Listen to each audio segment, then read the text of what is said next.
Assalamualaikum warahmatullahi wabarakatuh. Anak-anakku para santri yang saya cintai, sekarang ini banyak orang merasa pintar, tapi sedikit orang pintar merasa. Merasa pintar itu sering menimbulkan kesombongan, tapi pintar merasa itu sering menimbulkan kebijakan. Nah, tidak bisa kita mendidik orang cinta fakir miskin cuma lewat seminar, simposium, dibacakan makalah, dibicarakan penderitaan orang lapar, tapi yang pidato orang kenyang semua. Dari mana kepekaan itu mau tumbuh? Nggak bisa kita ngajar anak berenang cuma di teori, nggak pernah dibawa ke kolam. Nah, ini puasa secara direct, rasakanlah lapar dan haus, enak apa enggak? Kalau kau tahu lapar haus nggak enak, laparmu sebentar, hausmu sekejap. Jika maghrib datang, lapar hilang, haus lenyap. Non saudara-saudaramu yang terkapar di kolong-kolong jembatan, janda-janda tua yang merintih kelaparan, tiap hari merasakan seperti ini tanpa tahu kapan hidup dan nasibnya akan berubah. Dari situ timbul kepekaan, kepekaan membangun kepedulian, dan kepedulian biasanya menciptakan semangat kebersamaan. Itu yang orang tua kita istilahkan, ringan sama dijinjing, berat sama dipikul, duduk kita sama rendah, berdiri pun kita sama tegak. Nah, sebab itu dalam hadis kursi Allah Subhanahu wa ta'ala menyebutkan ada golongan yang dicintai Allah. Salah satunya adalah uhibbu ahlas sakha. Aku cinta orang yang pemurah. Aku cinta orang yang ringan tangan. Aku cinta orang yang suka memberikan bantuan kepada orang-orang yang memerlukannya. Wa hubbi lil fakiri syakhi asyad. Tapi aku lebih cinta lagi kepada orang miskin yang pemurah. Jadi kalau orang kaya sedekah 5.000, orang miskin sedekah 5.000, sama 5.000-nya Pak David, tapi lebih besar pahala si miskin tuh. Karena buat si kaya apalah artinya uang 5.000, tapi buat si miskin dia mesti peras keringat, banting tulang, namun dia berani, seperti beraninya yang kayak tadi itu. Kira itu, bagaimana puasa membangun kepedulian dengan merasakan lapar dan haus. Oke, tapi bicara mengenai kepedulian sosial, Pak Kiai, tadi dikatakan bahwa Kiai, dengan kita berpuasa kita bisa melatih diri kita seperti anak. Kalau mau belajar berenang jangan teori saja, dengan menahan lapar ini salah satu bagian. Tapi kenapa zaman sekarang banyak orang yang melaksanakan ibadah puasa tetapi hatinya kok masih belum terketuk gitu, hatinya masih keras saja. Kiai, silakan Kiai. Seperti tadi subuh kita sampaikan bahwa orang terjebak kepada rutinitas ritual. Ibadah dilaksanakan hanya untuk menggugurkan kewajiban. Jadi dampaknya tidak membias pada pembentukan pribadi. Sehingga sholat rajin, maksiat tekun, sedekah mau tapi nyolongnya lebih gede. Ini ibadah tidak punya dampak dalam membentuk kepribadian. Dan akibatnya bukan salah ibadahnya, tapi salah di mananya, Kiai? Yang bersangkutan melaksanakan ibadah hanya dengan prinsip untuk melaksanakan sebuah kewajiban. Asal gugur kewajiban, selesai. Haji jadi mode, apa namanya, umroh jadi mode, cuma sekedar tren aja. Akad nikah di depan Masjidil Haram, 2 bulan pulang cerai. Ini buat apa sampai ke Masjidil Haram kalau memang mau cerai? Ini kan tren-tren yang sebenarnya pada akhirnya membuat image yang tidak baik terhadap nilai-nilai agama kita. Islam sendiri, ya gitu, Kiai. Kiai, seperti apa sih Rasulullah SAW mencontohkan kepada kita, Kiai, dalam bersikap, bertingkah laku, atau mungkin para sahabatnya, mungkin pada kesempatan sore hari ini nih, khususnya buat jamaah yang saat ini mungkin lagi menunggu waktu berbuka. Dari tadi saya udah bilang, Kiai, ada yang sekarang lagi ngeliatin meja makannya, ada yang bolak-balik dapur, ada juga yang ngapa-ngapain. Ada nggak cerita yang bisa menginspirasi kita, Kiai? Kalau soal berbagi, ada satu riwayat, selesai sholat Rasulullah tuh langsung pulang, tidak wirid, tidak zikir. Sahabat heran. Lalu tidak lama Rasulullah datang lagi ke masjid lagi, lalu ditanya, kenapa tadi tidak zikir dan doa ya Rasul? Beliau jawab, tadi selesai sholat saya ingat di rumah itu ada uang 2 dirham belum saya sedekahkan. Saya nggak kepengen uang itu nginep jadi pikiran. Allah. Saya cepat-cepat pulang, saya sedekahkan. Sekarang sudah nggak ada apa-apa di rumah, saya tenang. Ayo kita wiridkan, teruskan wirid kita. Nggak ada apa-apa, tenang. Kalau kita kan kedabak kedubuk. Ya ampun, lihat tabungan, lihat berapa, tinggal berapa, nggak cukup aja kita stres ya, banyak kan. Apalagi di sini nih, yang anak-anak perantau yang nyampe di sini lihat tabungannya udah mau habis ya, gitu. Belum ada kiriman. Ada yang belum dapat kiriman? Hah? Ada, adanya belum. Tapi di sini enggak lah, di Santan sini. Kiai, nanti kita akan lanjutkan lagi Kiai. Ada satu pertanyaan tadi Kiai yang begitu menggelitik, yaitu bagaimana dengan orang-orang yang saat ini dia berjalan ibadah, menjalankan ibadah puasa. Kayak Kiai bilang tadi, ibadah jalan, maksiat juga tekun. Nah, ibadah jalan, sodakoh jalan, korupsi juga jalan. Mereka menganggapan bahwa sambil korupsi dia bisa sodakoh, bisa ngilangin dosanya. Bener nggak? Tapi jawabnya nanti Kiai. Jangan kemana-mana, tetaplah di Tablik Akbar 1431 Hijriah.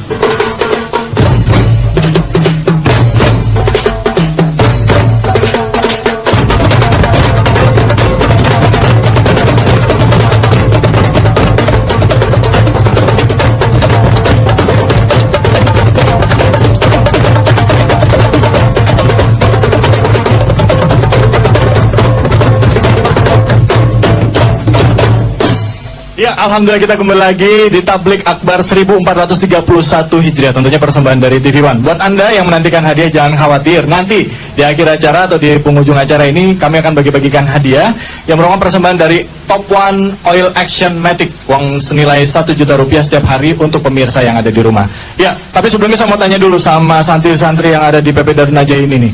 Gimana semuanya? Masih semangat? Coba, kok semangatnya masih? Coba, masih semangat semuanya? Alhamdulillah. Kita takbir sama-sama. Allahu Akbar. Ya Allahu Akbar, ya Allahu Akbar. Coba semangatnya mana yang laki-laki? Allahu Akbar. Allahu Akbar. Allahu Akbar.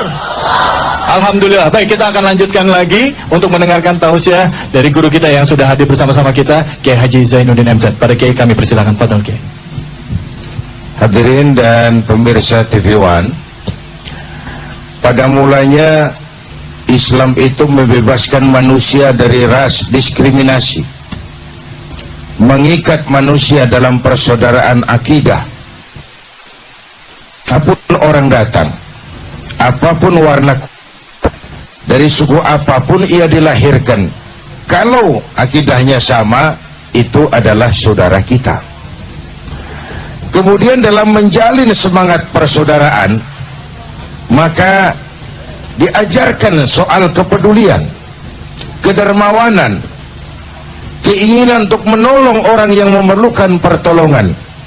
Sehingga hadis qudsi menyatakan, uhibbu ahlas sakha, aku cinta orang yang ringan tangan, enteng dalam memberikan pertolongan, enteng dalam membantu orang yang memerlukan bantuan.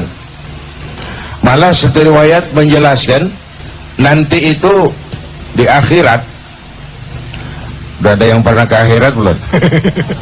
Belum? Sama. Nanti itu di akhirat, di depan pintu surga itu ada yang bertengkar. Pertama, orang yang mati syahid. Yang kedua, orang yang hajinya mabrur. Yang ketiga, orang kaya yang pemurah. Dan yang keempat, orang alim. Ini masing-masing merasa berhak lebih dulu masuk ke surga. Bertengkar di depan pintu surga. Allah turun utus malaikat Jibril, coba adilin, kenapa mereka ribut di depan pintu surga?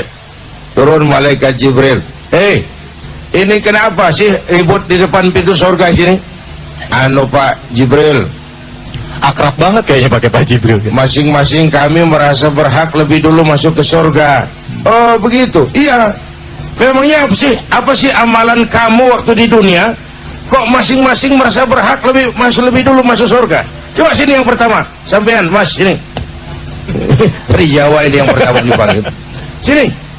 Apa amalan kau waktu di dunia sampai merasa berhak lebih dulu masuk surga? Ya malaikat Jibril, saya waktu di dunia pergi haji. Haji saya alhamdulillah mabrur. Katanya orang yang hajinya mabrur masuk surga lebih dulu. Kata siapa? Kata Kiai. Waktu pengajian saya diajarin begitu. Kalau begitu jangan mendahului orang yang memberitahu kamu dong. Yang ngasih tahu Kiai. Iya, udah Kiainya duluan. Kamu mundur. Yang kedua, Eno Jibril, saya itu waktu di dunia berjuang membela agama. Saya ikhlas karena Allah, saya mati syahid. Katanya orang mati syahid masuk surga lebih dulu. Kata siapa? Kata Kiai. Wah, ini sama. Mundur. Kamu yang ketiga, Jibril, saya waktu di dunia diberikan amanah berupa harta. Harta itu saya belanjakan di jalan Allah. Katanya orang kaya pemurah masuk surga lebih dulu dari yang lain. Kata siapa? Kata Kiai. Ini sumbernya jelas. Sumbernya sama semua. Kiai, silakan masuk lebih dulu. Nah, untung Kiainya Kiai tahu diri. Gak mentang-mentang disuruh lantas nyelonong aja. Kata Kiai, sebentar dulu Pak Malaikat. Ini memang semua saya yang kasih tahu itu. Yang mati syahid, yang haji mabrur, yang pemurah, saya sumbernya. Tapi saya ini kan bisa jadi Kiai ini karena dulu ada orang kaya pemurah bangun pesantren, saya belajar di situ, dibeliin saya kitab, makanya saya bisa jadi Kiai. Kalau masuk surga lebih dulu yang dari yang pemurah itu, rasa-rasanya nggak enak saya gara-gara dia bangun pondok tuh. Orang kaya pemurah. Jadi biar dia dulu masuk surga, saya ikut nyusul belakangan. Jadi walaupun kita bukan Kiai itu ada harapan masuk surga lebih dulu dari Kiai, itu maksudnya loh. Asal jadi orang yang pemurah. Ini udah jadi Kiai enggak, pelitnya 17 setan. Pakai apa masuk surganya itu? Enggak ada pilihan. Enggak ada pilihan. Jadi bulan Ramadan ini kesempatan untuk berbagi, menimbulkan kepekaan.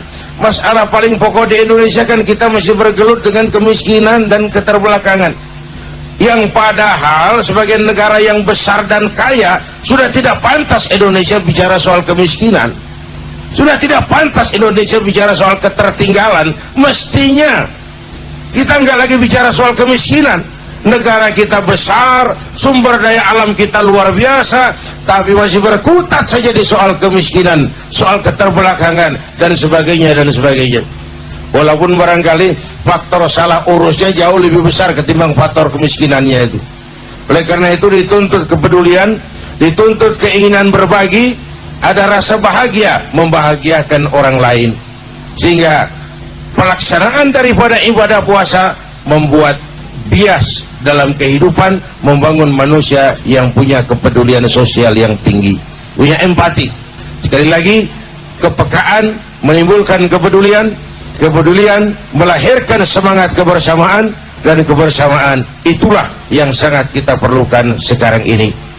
Sehingga berdua pasti lebih baik daripada sendiri, bertiga pasti lebih baik daripada berdua. Semakin banyak kita bergabung, semakin kuat kita untuk kemaslahatan umat di masa yang akan datang. Jadi itu, ya. Baik Kiai, tadi pertanyaan saya belum terjawab Kiai, mengenai ada orang beranggapan bahwa sedekah itu kan bisa menghapuskan dosa, betul ya? Jadi karena dia tahu sedekah itu bisa menghapuskan dosa, jadi maksiatnya juga jalan terus, korupsinya jalan terus, toh juga nanti dengan dia bersedekah bisa menghilangkan dosa-dosanya. Nah, apakah itu betul Kiai? Tapi nanti jawabnya Kiai ya. Baik pemirsa, kita akan lanjutkan lagi. Nanti kami juga akan berikan kesempatan kepada Anda ya untuk mendapatkan hadiah ya, persembahan dari Top One tentunya. Dan bagi Anda yang saat ini mungkin berada di Indonesia Timur ya, entah sekarang sudah berbuka atau siap-siap untuk berbuka puasa ya. Jadi jangan lupa setelah berbuka puasa lakukan langsung salat maghrib ya. Jangan kemana-mana, kita akan lanjutkan lagi ya. Tetaplah di Tablik Akbar Ramadan 1431 Hijriah.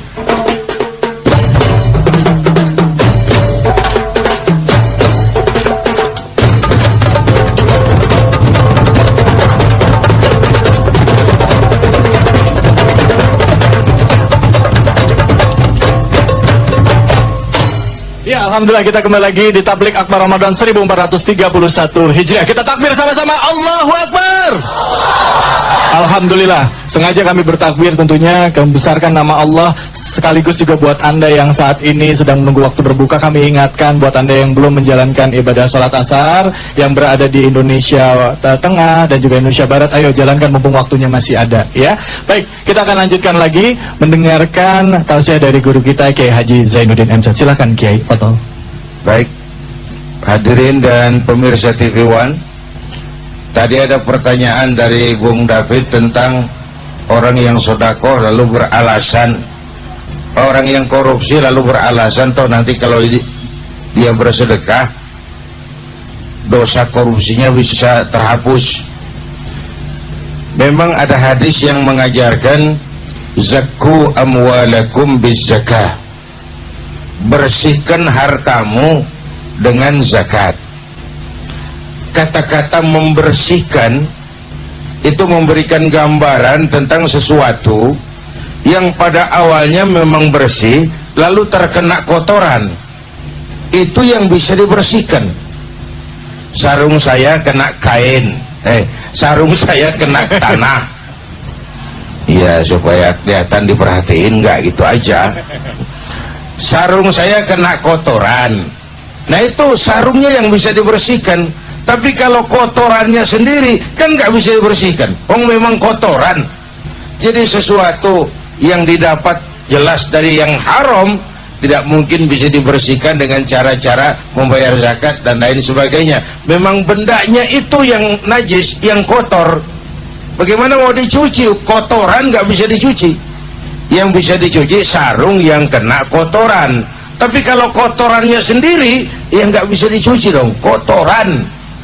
Jadi kalimat zaku amwalakum bizakah, kalau harta kita bercampur dengan yang haram, bercampur dengan yang syubhat, bercampur dengan yang tidak baik, itu yang kita berharap dibersihkan oleh zakat. Tapi kalau memang mutlak dari tempat yang haram, mutlak hasil korupsi, mutlak hasil mencuri, ya bagaimana kotoran mau dibersihin? Nggak bisa ngebersihin kotoran itu.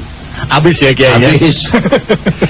Nah, buat saya yang penting sebenarnya adalah bagaimana puasa membangun kepedulian sosial. Karena menurut saya masalah utama dari bangsa kita kan masih berkutat di soal kemiskinan. Walaupun sebenarnya sudah tidak pantas lagi Indonesia ngomong soal kemiskinan.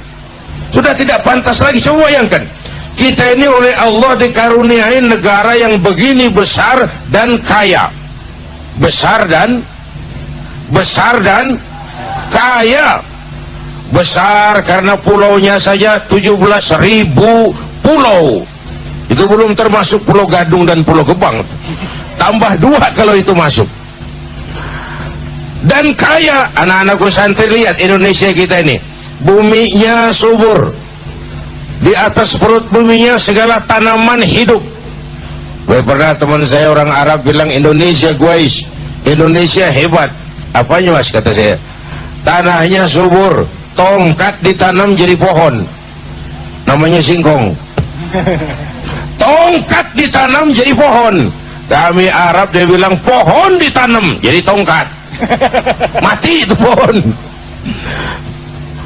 Tanahnya subur, di bawah perut buminya, masya Allah, gas, minyak, batu bara, lumpur, apa lagi? Dahsyat. Lautnya kaya, hutannya kaya. Kekayaan negeri ini kan harus digunakan bagi sebesar-besar kemakmuran rakyat. Itu amanat pasal 33. Kalau disalahgunakan, pastilah ada efek lain yang menyebabkan yang nitip ini, Indonesia ini, kurang senang kepada kita. Jadi yang terjadi sebenarnya bukan kemiskinan, pemiskinan. Kemiskinan struktural, bukan kemiskinan kultural. Secara struktural, akibat sebagian kita salah urus. Hadirin yang saya hormati, pemirsa TV One yang saya cintai, karena itu kepedulian sosial diperlukan untuk mengikut mengatasi masalah besar yang kita hadapi sebagai bangsa. Dan kemiskinan moral jauh lebih bahaya dari kemiskinan ekonomi. Kan tidak kurang presiden kita sendiri belakangan mengajak para ulama berjihad memperbaiki akhlak bangsa. Saya jadikan catatan itu. Artinya apa? Akhlak bangsa sudah di ujung tanduk. Akhlak bangsa sudah dalam taruhan. Baik akhlak kepada Allah, akhlak kepada sesama manusia, maupun akhlak kepada lingkungan kita hidup. Akhlak itu kan akhlak kepada Allah. Bagaimana caranya? Jangan menyekutukannya dengan sesuatu, jangan menyembah kecuali hanya kepadanya. Lalu akhlak kepada sesama, membangun kerukunan antar umat seagama, kerukunan antar umat beragama, dan kerukunan antar umat beragama dengan pemerintah. Lalu yang ketiga, akhlak kepada lingkungan hidup, menerjemahkan watak rahmatan lil alamin. Kita tidak ramah kepada alam, jadi pantas kalau alam pun tidak ramah lagi dengan kita. Kita tidak mengembangkan sikap rahmatan lil alamin, jadi pantas alam pun tidak ramah lagi dengan kita. Saya merasa bahwa dengan membangkitkan kepedulian sosial di bulan suci Ramadan ini, semakin besar pengaruhnya dalam ikut membantu memecahkan masalah-masalah besar yang dihadapi bangsa, yaitu kemiskinan. Dan lebih bahaya dari kemiskinan ekonomi adalah kemiskinan moral. Itu. Ya, baik, terima kasih banyak Pak Kiai. Tentunya kita semua juga pasti ingin tahu lagi ya, khususnya di sini banyak pelajar, Kiai. Apa sih hal simpel atau hal yang paling mudah yang bisa kita lakukan untuk melatih diri kita agar kita bisa menjadi manusia-manusia yang kelak, Kiai, benar-benar memiliki jiwa dermawan, khususnya untuk anak-anak nih, atau bagaimana saya punya anak, saya melatih anak saya, mendidik anak saya dengan cara seperti apa, Kiai? Ya, buat Anda pemirsa, buat Anda yang ingin tahu jawabannya jangan kemana-mana, nanti kita akan bicara lebih banyak lagi, dan juga nanti kita akan bicara juga bahwa Rasulullah sebagai salah seorang nabi dan juga rasul yang terakhir mengajarkan kepada kita untuk mencintai anak yatim dan juga mendidik anak-anak kita dengan cara yang baik. Tetaplah di Tablik Akbar Ramadan 1431 Hijriah.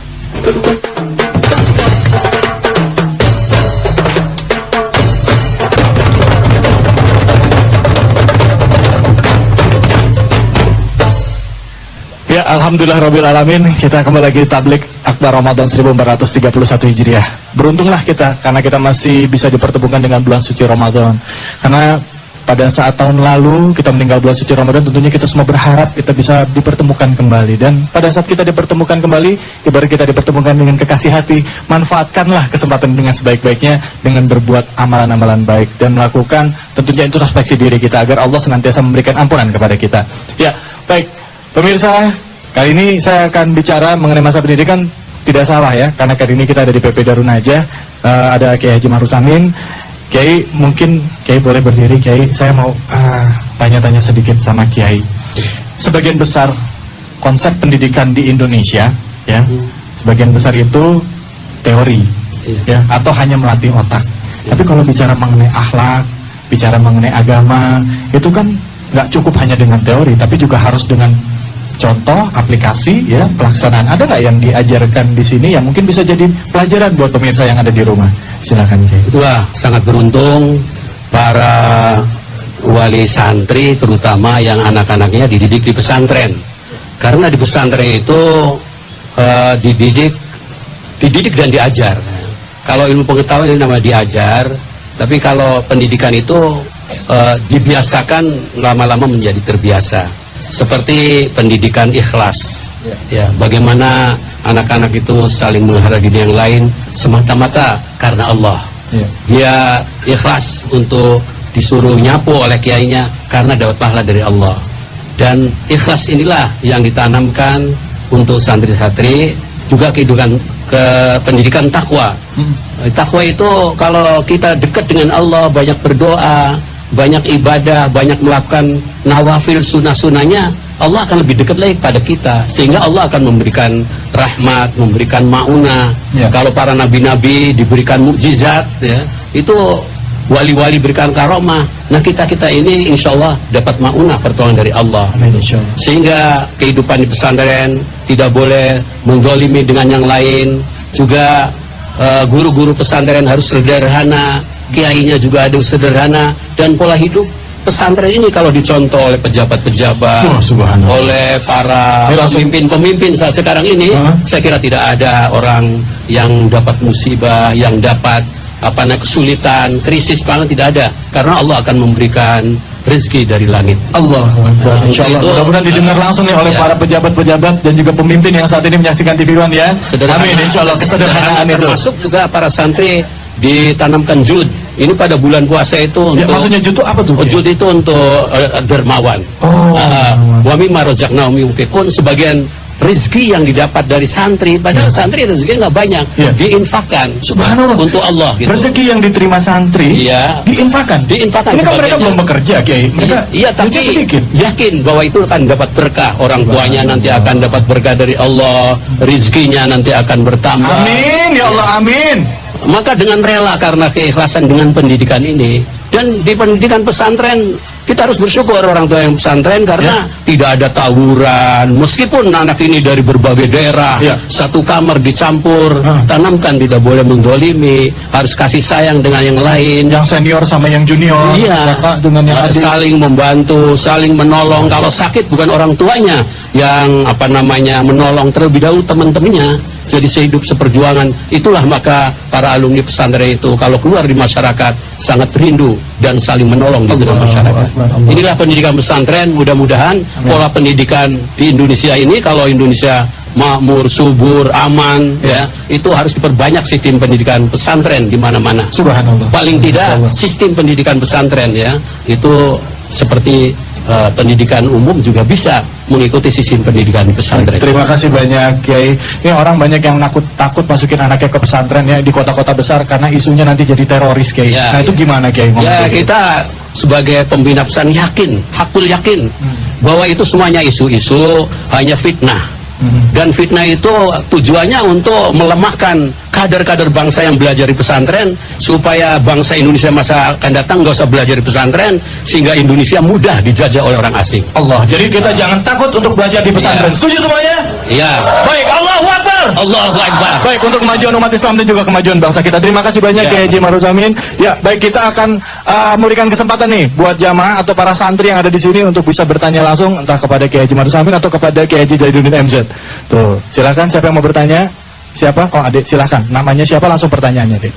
Bismillahirrahmanirrahim. Assalamualaikum warahmatullahi wabarakatuh, Ustaz. Waalaikumsalam warahmatullahi wabarakatuh. Duh, jadi malu nih masuk TV.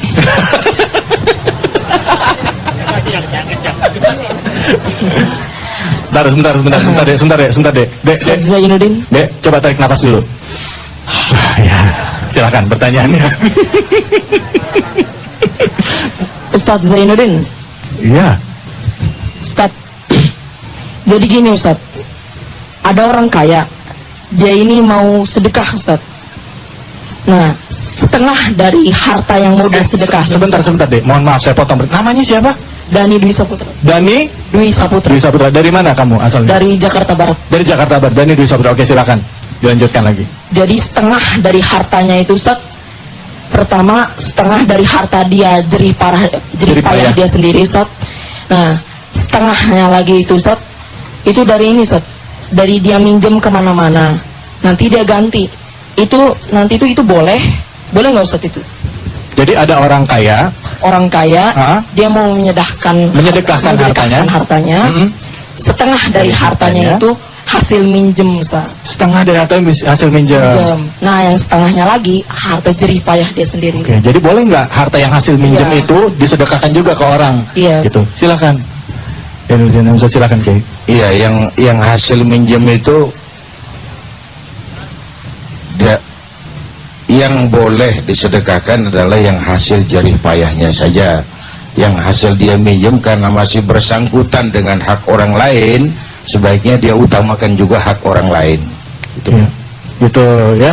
Jadi ini dia harus lebih utamakan hak orang. Jadi minjemnya ini gimana? Dibayar dulu apa gimana? Iya, itu kan hakul adami, hak kemanusiaan yang harus diselesaikan. Oke. Nah, kalau ada yang beranggapan gini Kiai, katanya kalau kita masih punya utang nih, maaf ya, saya pernah dengar kalau kita masih punya utang, bayar zakatnya belakangan, bayar utangnya dulu. Nah, itu gimana Kiai kalau yang kayak gitu? Sama-sama kewajiban. Jadi, mana yang lebih dulu Kiai? Lebih dulu bayar utang. Lebih dulu bayar utang. Oh, kalau gitu saya bayar utang dulu deh Kiai sama Kiai. Ya, baik. Ada lagi yang mau tanya? Silakan. Siapa? Silakan Dokti. Silakan.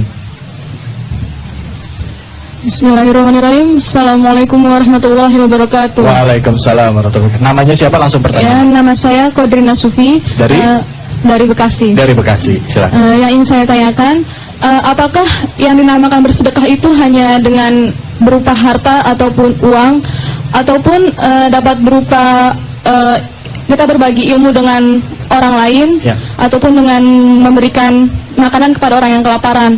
Apakah itu juga disebut dengan bersedekah? Ya. Apakah apa hukumnya dan apa pahala yang sama nilainya dengan yang sedekah berupa uang? Ya. Terima kasih. Wassalamualaikum warahmatullahi wabarakatuh. Waalaikumsalam warahmatullahi wabarakatuh. Biasa kalau pelajar pertanyaannya gitu, kalau nggak pakai uang bisa nggak yang lain ya? Karena kan belum cari uang. Silakan, Kiai. Ya, saya kira bukan masalah pelajar saja, karena kemampuan tiap orang kan tidak Berbeda-beda, sama. ya. Berbeda-beda. Ya. Itu sebabnya Rasulullah mengajarkan siapa yang punya harta bersedekahlah dengan hartanya, yang punya ilmu bersedekahlah dengan ilmunya, sehingga jawabannya adalah sedekah tidak hanya dalam bentuk harta, Ya. dalam bentuk tenaga, dalam bentuk ilmu, bahkan dalam bentuk senyum sekalipun. Itu minimalnya. Senyummu, tabassumuka fi wajhi akhika laka sedekah. Senyummu kepada temanmu itu adalah sedekah. Jadi kalau pakai duit belum bisa, ya sedekah. Senyum aja, banyak senyum aja, ada sedekah.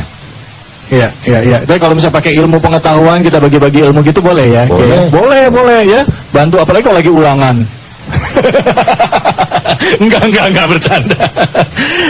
Kiai, mungkin apa yang bisa kita simpulkan di kesempatan hari ini, Kiai? Tapi sebelum disimpulkan tadi, Kiai masih ada utang loh, Kiai, mengenai masalah anak yatim, Kiai. Bisa dijelaskan sedikit sekaligus kita tolong diberikan kesimpulan di kesempatan kali ini. Silakan, Kiai. Iya. Rasulullah bersabda, ana wa kafirul yatim kahataini yaumul qiyamah. Aku dan orang yang mau menanggung beban anak yatim seperti dua jari ini di akhirat. Jadi ada jaminan kalau di akhirat ingin dekat dengan Rasul, maka di dunia dekatlah dengan yatim. Yang dimaksud dengan dekat di sini adalah ana wa kafilul yatim. Kafil artinya menanggung beban. Apa itu dia?